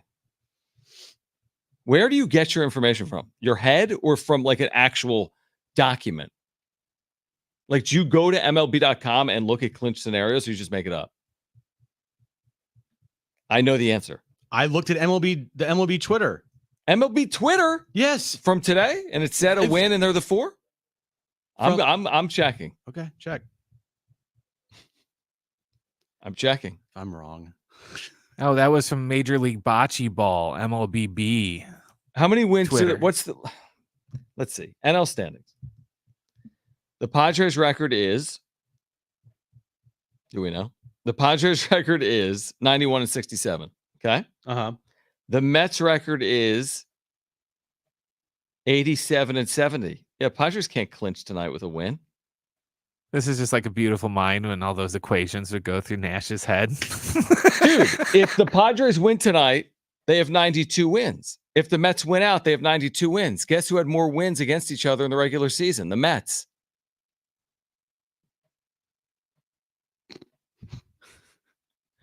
How do you explain this? I was going along with it because I figure if you've said it with such conviction that you couldn't have just made it up. So they aren't playing for the 4 seed tonight. I mean, they put themselves in a better spot. That's What? Want to do the show over again? Let's start over. Let's start the show over again. Play the open. No, I'm just kidding. So again, a win tonight gets you closer. I'll just say this because Rich said this in the chat. The Mets have to win a doubleheader on Monday. Ain't happening. Mets also have to sweep the Brewers. Probably not happening. Okay, so you're saying a win and there's a very good chance. Let's just go with that. The win, if the Padres win tonight, there's a very, very, very, very, very good chance that they'll lock up the 4 seed. This is what I was saying heading into the Dodgers series. Everyone's like, their magic number's 1. I'm like, they clinched, but they actually had to win to put it over the top. Now, tonight, really what's on the line is preventing the Dodgers from celebrating. Okay, hold on. I don't know what you're going to look up that's going to disprove. It's not going to disprove. Simple math. It's going to make me look like more of an idiot. Do you think you just heard that somewhere? So maybe you just like went along with it? I think you heard it from yourself. You've been saying I didn't it for like hear 2 it from days. myself. I didn't hear it from myself. Where do you think you got it? I got it from MLB on Twitter. MLB on Twitter. Yeah. Okay. Hold on. They put up a bunch of like scenarios the other day. Oh, you know what it is? Oh, here we go. I'm an idiot. It's because the Met. What? Yeah, it's because the Mets got rained out. I totally didn't. Okay. And the Mets aren't playing today because of the back-to-back rainouts. Okay. Well, Padres win today. I don't know. They have a magic number of 1 to clinch the 4 seed. I blame you. Why? Because you should have stopped me. You should. No, have said, I can't cross-check No, everything you you say need because to- I would have to stop you from talking constantly. You should have double checked it. I have enough of a hard That's your time. fault for just believing me. Exactly. But it's so funny because sometimes the updates you like just say things. I'm like, I guess it's accurate. Like whatever. I just kind of go with it because I'm not going to cross-check it. But whatever. Win tonight, likely 4. I'll be honest with you. I think lose tonight, likely 4. It's not an egregious error on my part. It's bad. I'm an idiot. Yeah, I mean, I get it's it. not great. I'm an idiot. But also, like, that would entail the Mets winning out, including the doubleheader on Monday. That's right. So That's right. and the Padres getting swept in Arizona. Yeah, that's right. But yeah, in the Met, here's what it actually is. Their magic number to clinch the 4 is 2. They need 2 combinations of wins and or Mets losses between tonight and the end of the regular season, which is on Monday now for New York. So I guess if so the Padres win tonight and tomorrow Correct. they lock up the 4. Correct. Okay, that's what If they win each of the next 2 days. That's exactly right. I just don't like math. I know. I don't. I can't do it. You really can't. You really can't. All right. Padres-Dodgers again coming up at 7:10. We do have I feel sorry for ever sat next to Jim in math class. They could never cheat. dude, yeah. Yeah, cheating off Jim would be a really bad idea. That's why I always cheated off other people. Right, you'd always have to be next to smart people. 100%. Yeah. And then I would still mess that up. That is hilarious. I remember one time I did cheat off somebody and I read their thing. So like I was looking at one line and then a line off. It was a line off. So I was like, oh, none of it made sense. And none of it was all like the A, B, or C, right? I didn't read the questions. I just looked. So I was like, oh, that's right. A, B, C. I got it back. I got like the worst grade I've ever got in my entire life because I got all of them wrong. Doesn't shock me. It was really bad. Supposed to pull the summer school and just go C, C, C, C, C. All right, on the other side, call right now if you want Green Day tickets. We'll play some trivia on the other side for a great giveaway. 2 free tickets to see Green Day with the Smashing Pumpkins. This is Saturday, like this Saturday at Petco Park. Green Day, Smashing Pumpkins, 877-767-4760. Call right now. First 2 callers will be our contestants for those tickets. We'll play trivia. You need to call right now, 877-767-4760. Call right now. We'll give away Green Day tickets on the other side. Trainwreck Radio, that's sports trivia, coming your way next.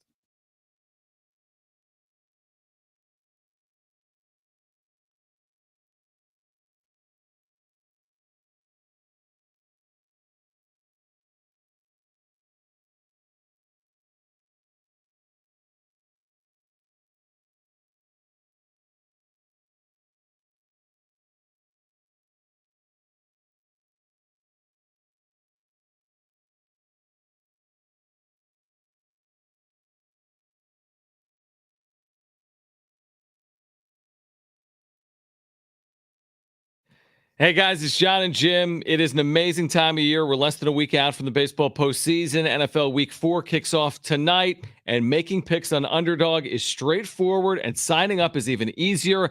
And with Underdog, you can win 325 times your money just by choosing higher or lower on your favorite player's stats. Just head over to Underdog's simple-to-use mobile app or UnderdogFantasy.com. Sign up with promo code Jon and Jim, JONAND. JIM, and Underdog will give you a free pick to use on your first cash pick'em entry, plus up to $1,000 in bonus cash when you deposit this weekend. Patrick Mahomes, give me a pick of higher than a half total yard of passing. That's going to hit. But who are they playing? That's a factor. Oh. And him throwing for 1 yard? It doesn't matter. They play me and you. It's fine. Well, yes, definitely. Go to the mobile app or UnderdogFantasy.com. Sign up with promo code Jon and Jim. That's Underdog Fantasy, promo code JONANDJIM to claim your new customer special of a free pick and your deposit offer. Must be 18 years or older and present in a state where Underdog Fantasy operates. Terms to apply. Concern with your play. Call 1-800-GAMBLER or visit www.ncpgambling.org.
right, San Diego Sports 760, iHeartRadio bring you the Global Citizen Festival 2024 from New York City at Central Park's Great Lawn.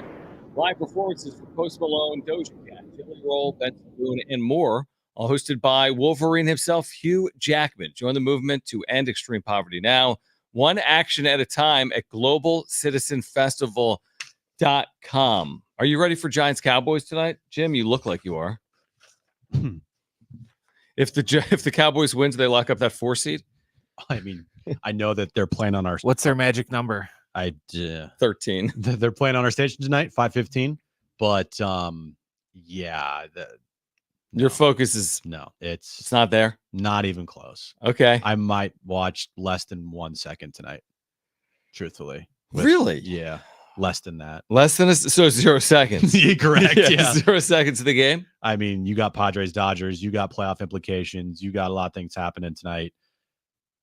It's Padres. I'll watch for an hour until the Padres True. start. Yeah, maybe 2 two. hours. Yeah. 2. It's Yeah. 5:15 to 7:10. Well, I'm going to get a haircut after work, so like I don't know if I have time to watch it. Let me translate for Jim. Don't change that dial. Let's get to it.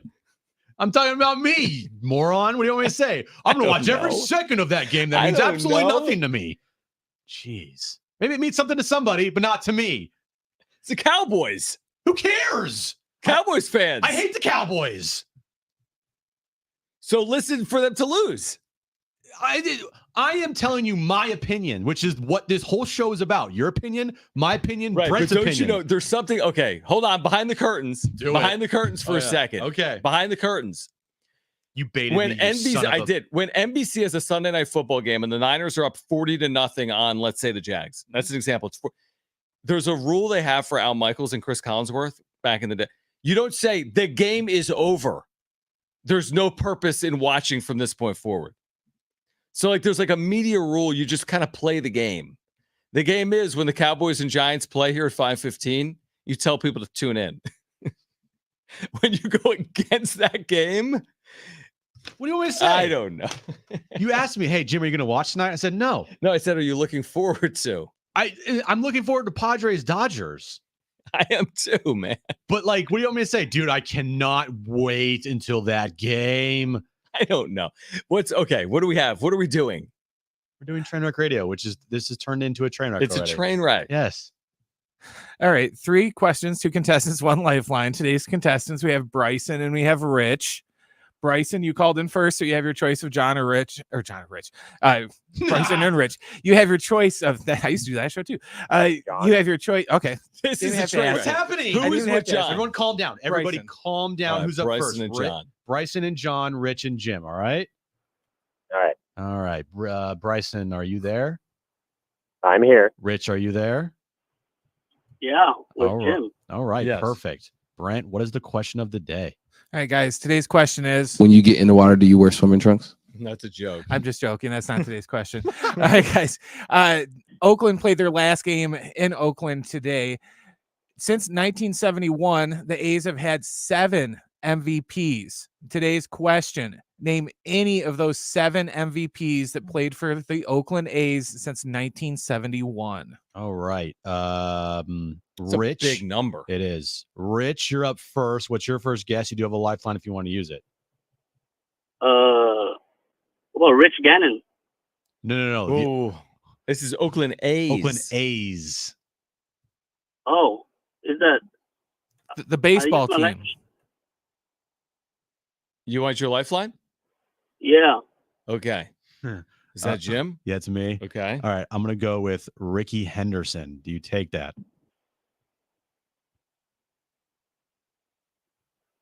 You take Ricky Henderson? Yeah. Ricky Okay. Anderson. All right. Well done, Jim. Thank you. Bryson, you're up next. What's your first guess? You do have a lifeline, which is John, if you want to use it. He took mine, so what do you got, John? I would give you Reggie Jackson. Yeah. Let's go with Reggie. Boom. All right, back to you, Rich. You don't have a lifeline, so this is all up to you. Oakland Athletics, the baseball team. Give me an MVP from 1971 and on. Okay. Miguel Tejeda. Miguel Tejeda. Miguel Tejeda. Miguel, Fine. it's fine. I think so. I It mean, is- it's not that egregious. I mean, it's, Yeah. it's fine. All right. He Uh, went from no. I know. Bryson, you're up next. What's your second guess? You do have a life, or you don't have a lifeline, so it's up to you. Let's go with Mr. Juice himself, Jose Canseco. Jose Canseco. Good guess. Okay. Mr. Juice. Okay. Rich, back to you. What's on your list? What do you got? Final guess. You don't have a lifeline. I don't have one. Let's do Dennis Eckersley. Dennis Eckersley for the win. It's not for the win. Not for the win. For the tie. For the tie. For the lead. It's not even. It's for the lead, dude. Because Bryson's up next Okay. to potentially send this thing to overtime. Okay. Bryson does not have a lifeline, so this is all up to him.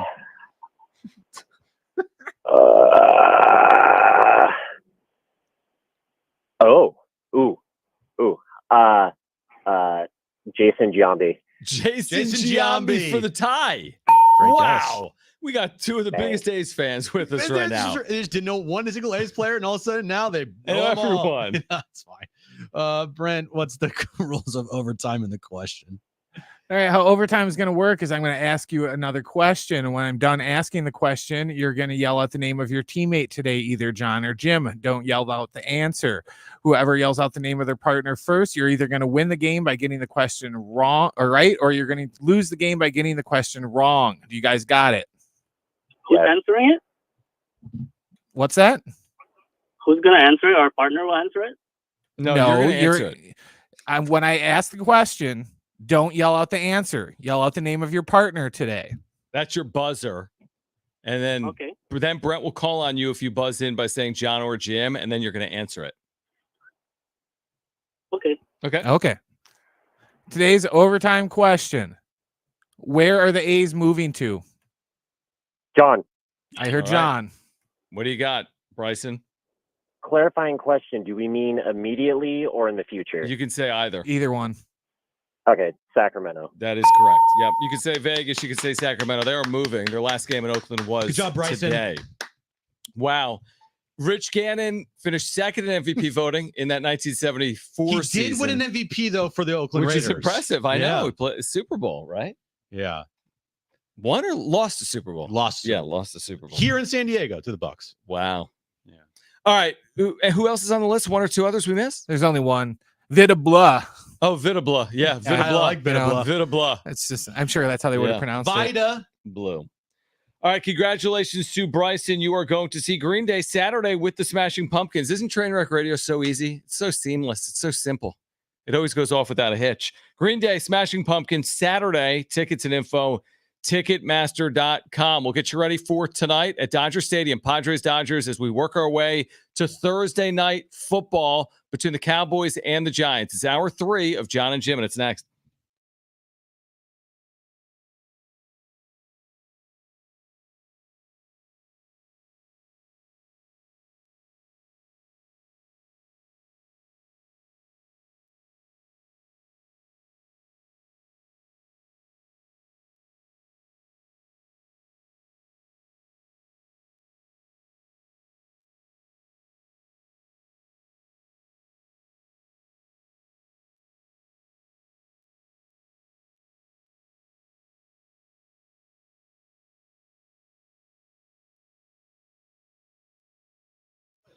Hey guys, it's Schaefer. Lower mortgage rates are finally here thanks to the Fed and Loan Pronto. Loan Pronto just locked in a homeowner at 4.59% APR, the lowest in 2 years. Whether you got stuck with your loan in the last couple of months or within the last year, it's time to call Loan Pronto and dump that high rate loan. Bless you.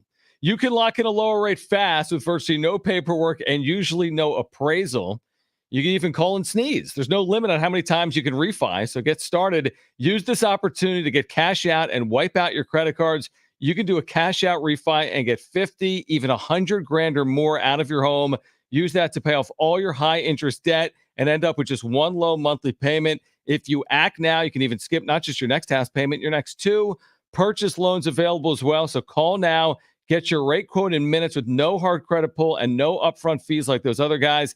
VA Streamline loans are also available with Loan Pronto. Call 619-207-4336 or loanpronto.com. 619-207-4336. Loanpronto.com, equal housing lender, NMLS 1661781, on approved credit, NMLS, consumeraccess.org.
This update is brought to you by Staples Stores. Padres-Dodgers, final game between these two teams in the regular season. 7:10 first pitch tonight. Joe Musgrove on the mound for the Padres. Walker Buehler on the mound for the Dodgers. The Dodgers win tonight. They clinch the National League West.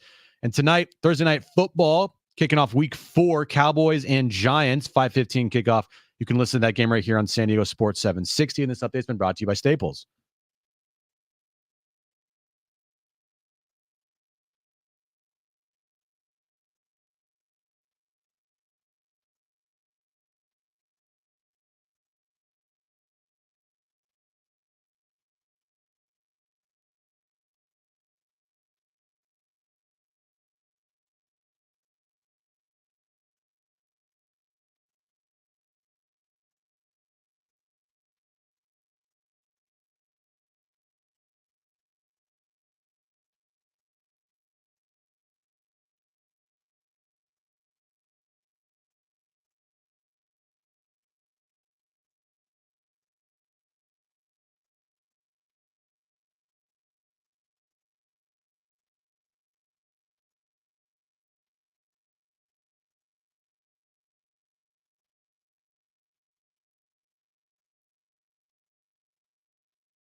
All right, San Diego and Southern California, what's going on? This is the final segment today of Jon and Jim. Why? Because of the big game that Jim was talking about just a moment ago in the update. I can't wait to this game, John. Cowboys, Giants. I'm gonna Let me explain. I'm going to take our listeners behind the curtain. I'm taking Jim behind the curtain. take me behind the curtain. What is the biggest sport in this country? The biggest sport in this country as a whole is football. Is it? Yeah. What would you say is the biggest of the football? Would you say the NFL is biggest?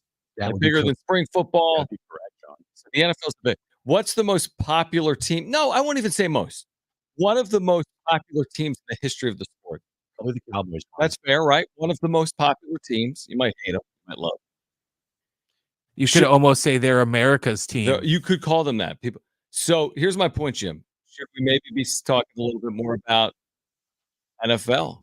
Cowboys, Giants, Thursday football, week 4, what it means for the NFC, what it means for the NFC East. Let me answer that for you, John. No. Right, because I think most people here, and correct us if you think wrong, 70470 started with team, want to talk first and foremost about San Diego sports. And speaking of San Diego sports, we have a huge baseball game tonight. Not as big as maybe last night was for the Padres because the Padres lost. It's still a big game. It's Padres-Dodgers. It's Musgrove-Buehler. It's the rubber match. And the Padres are trying to go a full season without losing a single series to the LA Dodgers in the regular season. Since they lost last night, does it kind of feel like some of the air has been let out of the balloon? I think just to a certain extent. I think it's fair. Would you feel that way? Is some of the air out of the balloon? I don't think air is out of the Padres second half surge. No, just kind of, because we all kind of had from the fan perspective. Well, we had the realistic expectation that we didn't expect them to win the division, but it was still a possibility to where with them losing last night, it pretty much shut the door on that. It's still a possibility, but now we need way, way, way more help to where it's just kind of like, oh, okay, it's game 3. It doesn't mean as much as it could have. I don't think for me personally, I don't think it let out too much air in the balloon because there's still a lot to play for. Mm-hmm. There's still the postseason coming up. I think that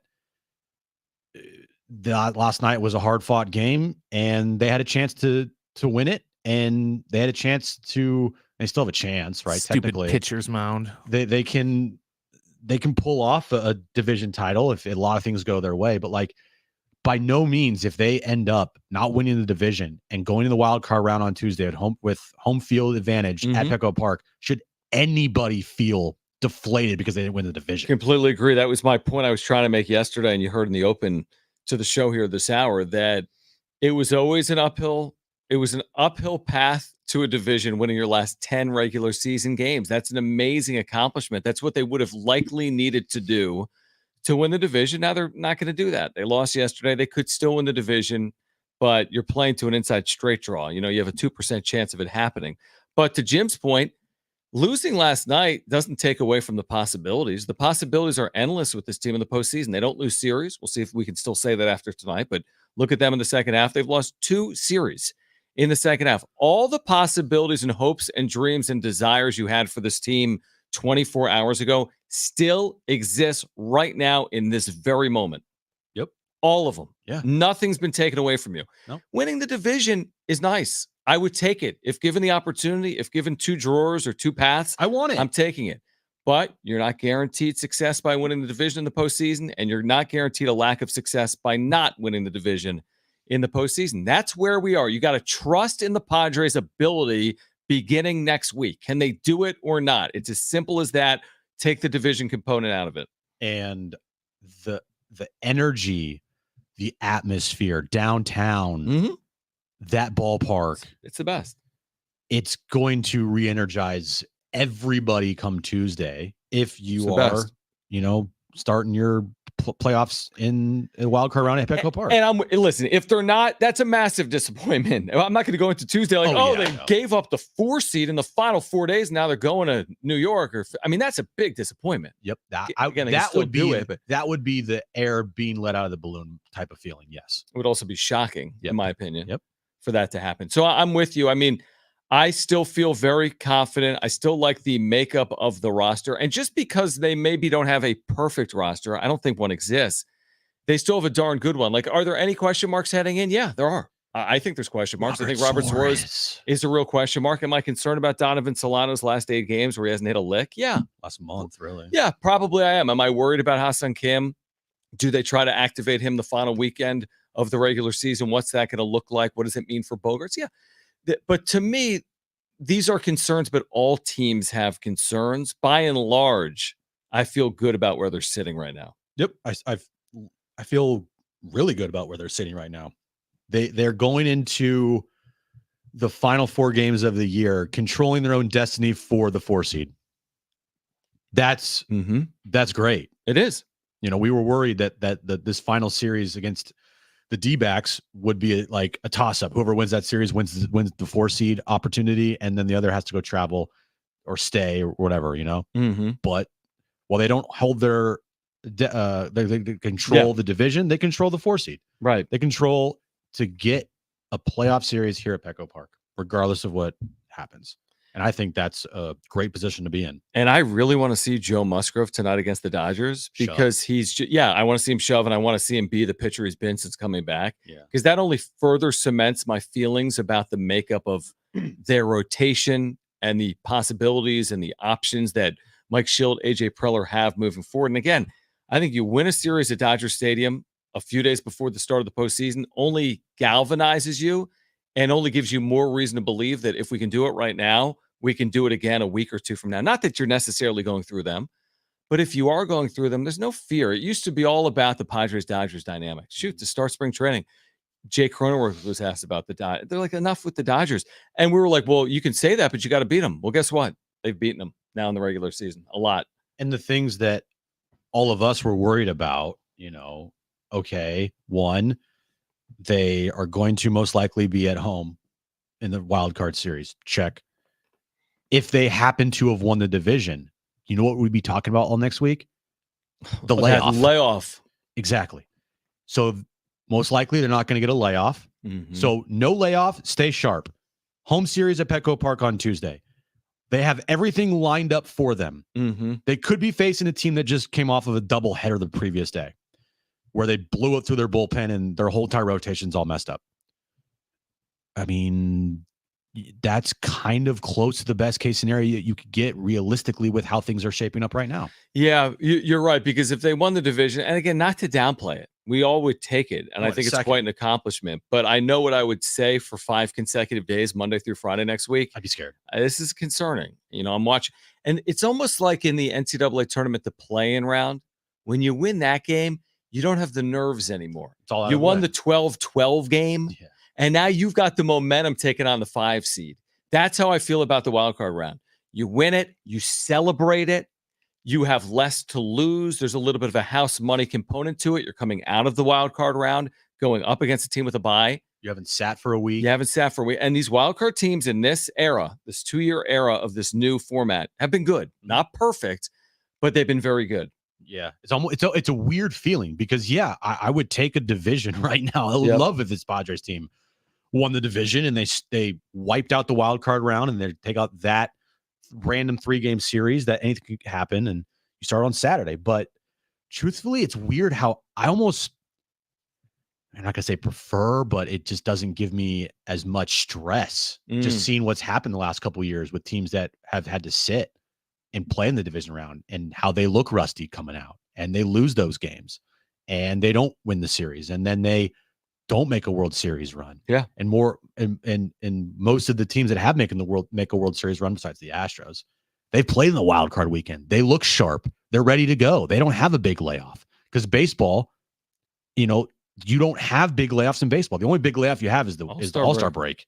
And this is longer than that. And Yeah. guess what they're going to be talking about next week in Los Angeles, in all likelihood, assuming they're a top 2 seed, which is very likely as we sit here. All week on Sports Talk Radio in Los Angeles, if they're talking Dodgers baseball, is going to be, each of the last 2 years we got the bye, and each of the last 2 years we lost. Yep.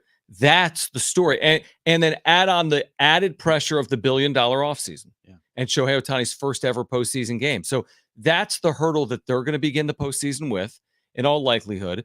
The hurdle the Padres begin the postseason with, in all likelihood, is you got to go win a wild card round. Yep. It's a best of 3 series where one baller strike, one error, one steal, one moment, one 2-out hit is the difference, as we know, because we've watched enough baseball. So you got to overcome that, and you got to take 2 out of 3 at home. They're fully capable of doing it. We've been watching. And they'll be the favorites. They'll have every advantage that they possibly could want with lining up the series with how they want for the start of rotation, having the bullpen most likely being like fully rested. Yes. And the main guys are going to probably have maybe a couple days here, depending on what happens this weekend, where, you know, they have a couple days off. Like, I'm cool. I'm cool with a couple days off. I am too. The 5 days off, I'm like, That's a little long. I agree You with know? you. I always go back to, it's probably stupid. You could find examples either way. Houston won a World Series with a bye. I go back to that one forever ago, and then they get swept in the World Series. I'm thinking, well, the layoff had to play a role, right? It's one example, but I think it has played a role in baseball's history. All right, we do have Thursday Night Football for you coming up on the other side.